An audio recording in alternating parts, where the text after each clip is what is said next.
नमस्कार, स्वागत है आपका बिहार समाचार में। इस वीडियो में हम बात करेंगे बिहार की अब तक की सभी बड़ी खबरों के बारे में। सभी खबरें आपके काम की और सिलेक्टेड हैं। तो आज की बड़ी खबरों पर बात करने से पहले आपसे एक छोटी सी अनुरोध है कि इस वीडियो को एक प्यारा सा लाइक अवश्य कर दीजिएगा। आपका एक लाइक करना ही हमारी मेहनत का फल होता है। तो चलिए शुरुआत करते हैं आज की पहली बड़ी खबर से। बिहार में आज फिर से भारी बारिश के आसार नजर आ रहे हैं। बिहार में आज फिर से भयंकर बारिश होने वाली है। मौसम विभाग ने अगले 2 दिनों तक भारी बारिश और वज्रपात होने को लेकर अलर्ट जारी कर दिया है। और मौसम विभाग के अनुसार अगले 24 घंटों में पटना समेत बिहार के लगभग सभी जिलों में वैशाली, पटना, बक्सर, गया, गोपालगंज, सिवान, सारण, समस्तीपुर, बेगूसराय, मुंगेर और खगड़िया जिले में भयंकर बारिश को लेकर येलो अलर्ट जारी कर दिया गया है। इन जिलों में सबसे ज्यादा बारिश हो सकती है। तो वहीं बिहार के इन जिलों को छोड़कर बाकी सभी जिलों में भी भारी बारिश हो सकती है। वहां भी काफी ज्यादा खतरनाक अलर्ट जारी कर दिया गया है। इन जिलों में मेघ गर्जन के साथ ही वज्रपात की काफी ज्यादा संभावना है। बिहार में अगले 24 घंटों में भयंकर बारिश, ताबड़तोड़ बारिश होने वाली है। चिराग पासवान ने नीतीश कुमार के खिलाफ खोल दिया है मोर्चा और कहा है कि बिहार में मध्यावधि चुनाव जल्द ही होगा और गिर जाएगी नीतीश सरकार। जी हां, बड़ी खबर है कि चिराग पासवान ने अब नीतीश कुमार पर बड़ा हमला कर दिया है। चिराग पासवान ने कहा है कि जिन लोगों ने उनकी झोपड़ी में आग लगाने की कोशिश की है, उनके घर में भी अब आग लग चुकी है। चिराग पासवान ने कहा कि बिहार मध्यावधि चुनाव की ओर बढ़ रहा है और नीतीश कुमार की कुर्सी डवाडोल है। सरकार में शामिल दलों का अंतर्कलह बढ़ता ही जा रहा है। उन्होंने कहा है कि दूसरों के घरों में आग लगाने वालों ने अपने ही घर को नहीं देखा और जिस तरह से लोजपा को बर्बाद करने की कोशिश की गई, उसकी साजिश रचने वालों को खामियाजा भुगतना पड़ेगा। चिराग पासवान ने दावा किया है कि जदयू के अंदर घमासान मचा हुआ है और नीतीश कुमार का कुनबा बिखर रहा है। और जैसी खबरें सामने आ रही है, उससे यह लग रहा है कि जदयू में जल्द ही टूट होने जा रही है। और इसके साथ ही चिराग पासवान ने कहा कि बिहार की सत्ता में जो दल शामिल हैं, उनके बीच घमासान की खबरें भी आम है और ऐसे में नीतीश सरकार कभी भी गिर सकती है। बिहार में अब बिजली उपभोक्ताओं का कटेगा कनेक्शन, घर घर कार्रवाई करेगा बिजली विभाग। जी हां, बिहार में बिजली विभाग ने उपभोक्ताओं पर कार्रवाई करने के लिए अब कमर कस ली है और इससे पहले विभाग ने इन उपभोक्ताओं की लिस्ट भी तैयार कर ली है। लिस्ट के हिसाब से टीम उपभोक्ताओं के घर घर जाकर कार्रवाई करेगी। दरअसल आपको बता दें कि बिजली बिल भुगतान नहीं करने वाले के खिलाफ कंपनी विशेष अभियान चलाएगी और इसके लिए राज्य भर में एक विशेष टीम गठित कर दी गई है और प्रमंडलवार गठित इस टीम के सदस्य बकायेदारों के घर घर जाकर बिजली बिल भुगतान करने का अनुरोध करेगी। और इसके बावजूद भी अगर लोगों ने बिजली बिल जमा नहीं किया तो कनेक्शन काटने के साथ ही उन पर कार्रवाई भी की जाएगी। बिहार पंचायत चुनाव में प्रचार के दौरान घरों के आगे नारेबाजी करने पर लग गया रोक। चुनाव आयोग ने जारी की गाइडलाइन। जी हां, बिहार पंचायत चुनाव को लेकर डेट अभी तक भले ही फिक्स नहीं हुई है, लेकिन गांव में चुनाव को लेकर सुगबुगाहट तेज हो गई है और प्रशासन ने भी अब सभी तरह की तैयारियां करनी शुरू कर दी है। वेयर हाउस लेकर स्ट्रांग रूम को दुरुस्त किया जा रहा है। तो वहीं राज्य निर्वाचन आयोग ने चुनावी मैदान में किस्मत आजमाने वाले उम्मीदवारों के लिए प्रचार प्रसार के लिए एक गाइडलाइन जारी कर दी है। और प्रचार प्रसार के लिए जारी गाइडलाइन के तहत अब किसी भी सार्वजनिक स्थलों का उपयोग नहीं होगा और साथ ही उम्मीदवार एक दूसरे के खिलाफ व्यक्तिगत टीका टिप्पणी नहीं करेंगे और ना ही जातिगत या धार्मिक भावनाओं को ठेस पहुंचाने वाले बयानों को देंगे। और इसके बावजूद भी अगर ऐसा किया जाता है तो ऐसा करने वाले अभ्यर्थियों और उनके कार्यकर्ताओं के खिलाफ कार्रवाई की जाएगी। आपको बता दें कि जारी गाइडलाइन में किसी के घर के सामने अब नारा लगाने पर रोक रहेगी। चुनाव जीतने के बाद भी धार्मिक, जाति और भाषा भावनाओं का भी सहारा उम्मीदवार नहीं ले सकेंगे और किसी भी धार्मिक स्थल, मंदिर, मस्जिद और गुरुद्वारा आदि का भी उपयोग भी अब चुनाव प्रचार के लिए नहीं होगा। और अगर किसी की भावना आहत करने वाली बात सामने आई तो संबंधित के खिलाफ कड़ी कार्रवाई हो जाएगी। बिहार में अब अनाथ बच्चों को खोजेंगी आंगनबाड़ी सेविका, हर बच्चे पर दिए जाएंगे 50 रुपए। जी हां, बड़ी खबर है कि मुख्यमंत्री नीतीश कुमार के दिशा निर्देशों पर कोरोना महामारी में अनाथ हुए 18 साल तक के बच्चों को बाल सहायता योजना से जोड़ा जा रहा है और इस योजना के तहत सभी अनाथ बच्चों को प्रति महीने 1500 रुपए दिया जाएगा और अनुदान के माध्यम से सामाजिक सुरक्षा प्रदान किया जाएगा। आपको बता दें कि इसको लेकर समाज कल्याण विभाग ने एक गाइडलाइन जारी की है और जिसके मुताबिक अब आंगनबाड़ी सेविकाओं को भी इस योजना से जोड़ा गया है और अब जो भी सेविका ऐसे अनाथ बच्चों की खोज करेगी उसे प्रोत्साहन राशि के रूप में प्रति बच्चा 50 रुपए देने का प्रावधान किया गया है ताकि कोई भी अनाथ बच्चा इसमें नहीं छूट जाए।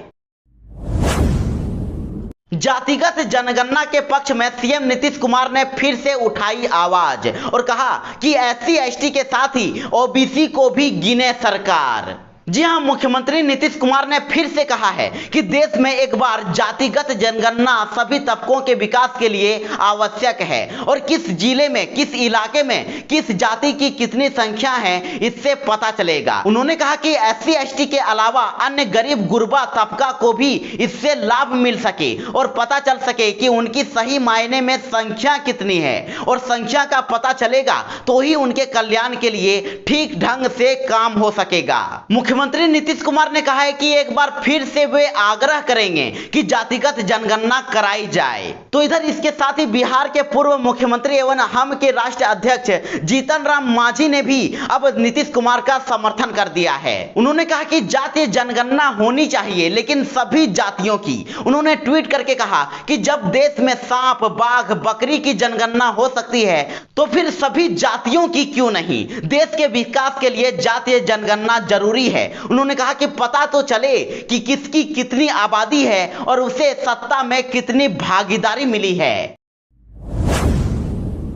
तो इधर अब जातीय जनगणना को लेकर तेजस्वी यादव ने नीतीश कुमार पर बोला बड़ा हमला। कहा कि केंद्र सरकार यदि पुनर्विचार नहीं करेगी तो फिर आप क्या करेंगे। जी हां, जैसा कि हमने आपको बताया कि मुख्यमंत्री नीतीश कुमार का कहना है कि एक बार निश्चित रूप से जातिगत जनगणना देश में होनी चाहिए। तो सीएम नीतीश कुमार के इस ट्वीट पर अब नेता प्रतिपक्ष तेजस्वी यादव ने ट्वीट करते हुए नीतीश कुमार को घेरने का काम किया है और नेता प्रतिपक्ष तेजस्वी यादव ने कहा है कि यदि केंद्र सरकार जातीय जनगणना पर विचार नहीं करती है तो फिर आप क्या करेंगे। उन्होंने कहा कि केंद्र में आपकी हिस्सेदारी है, आपके कैबिनेट मंत्री भी हैं, तो फिर आप अनुनय विनय क्यों कर रहे हैं।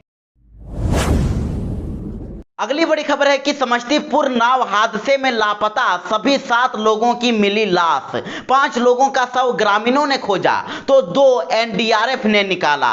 जी हां, बड़ी खबर है कि समस्तीपुर जिले के चकमेहदी के नामापुर गोदाई पट्टी मुख्य मार्ग में शांति नदी पुल के निकट शुक्रवार शाम को एक नाव पलट गई थी और नदी में बहती तेज धार में 7 लोग लापता हो गए थे। लेकिन शनिवार शाम को सभी 7 लोगों के शवों को नदी में से बाहर निकाल दिया गया है और 5 लोगों के शव को स्थानीय ग्रामीणों ने नदी से निकाला है जबकि 2 को NDRF की टीम ने खोज निकाला है और सभी के शवों को पुलिस ने पोस्टमार्टम के लिए सदर अस्पताल भेजा। दरअसल आपको बता दें कि शुक्रवार शाम सोरमार ढाला से नामापुर जाने के दौरान शांति नदी में तेज आंधी और बारिश के कारण एक नाव पलट गई थी और उस नाव पर नाविक समेत 12 लोग सवार थे। तो जब नाव पलटी तो हल्ला होने पर जुटे ग्रामीणों ने 4 लोगों को सुरक्षित बाहर निकाल लिया जबकि 7 लोग लापता हो गए थे। लेकिन अब उन सभी 7 लोगों के शवों को बाहर निकाल लिया गया है।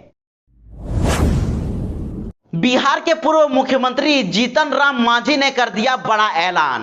कहा कि कॉमन स्कूलिंग सिस्टम के लिए करेंगे आंदोलन। जी हां, जीतन राम मांझी जी ने कॉमन स्कूलिंग सिस्टम लागू करने के लिए अब कमर कस लिया है। उन्होंने कहा है कि देश में कॉमन स्कूलिंग सिस्टम की बात बाबा भीमराव अंबेडकर ने की थी लेकिन आजादी के 75 साल बाद भी इसे देश में लागू नहीं किया गया। लेकिन अब इसके लिए हम लोग आंदोलन करने पर विचार करेंगे। उन्होंने कहा कि कार्यकर्ताओं के सम्मान में बाधाएं आ रही है, पदाधिकारी उनकी बात नहीं सुन रहे हैं, इस मामले पर भी विचार किया जाएगा। और मुख्यमंत्री का ध्यान इस ओर आकर्षित किया जाएगा।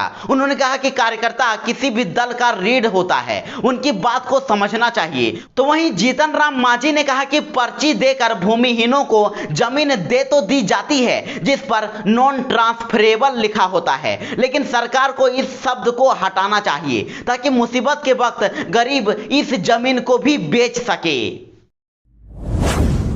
बिहार में रिटायर्ड हुए कर्मचारियों के लिए एक बड़ी खबर। बिहार में अब रिटायर्ड कर्मचारियों को भी मिलेगी नौकरी। सरकार ने ले लिया है बड़ा फैसला। जी हां, बड़ी खबर है कि बिहार सरकार अब नौकरी से रिटायर्ड हुए लोगों के लिए भी एक बार फिर नौकरी का मौका लेकर आई है। और ये मौका 1 अप्रैल 2020 से जुलाई 2021 के बीच रिटायर्ड हुए कर्मियों के लिए ही होगा।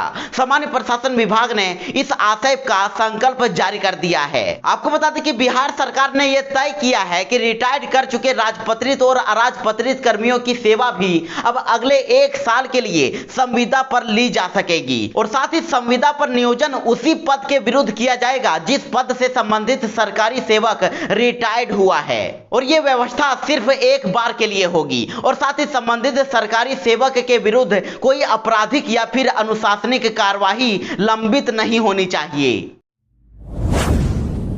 बिहार में अब उत्तर और दक्षिण बिहार के बीच सफर करना होगा आसान। राज्य में गंगा नदी पर हर 40 किलोमीटर पर बनेगा एक पुल।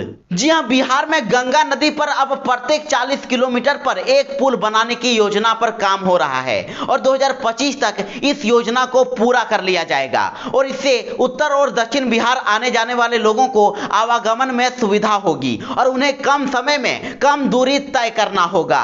आपको बता दें कि बिहार में गंगा नदी पर पुराने 4 पुल थे और सभी को मिलाकर 10 लेन के आवागमन की सुविधा उपलब्ध थी। तो अब नया एक पुल 2 लेन का जेपी सेतु बन चुका है और 14 नए पुलों को बनाने की योजना पर तेजी से काम हो रहा है और 2025 तक राज्य में गंगा नदी पर नए और पुराने पुलों को मिलाकर कुल 62 लेन के 19 पुल हो जाएंगे।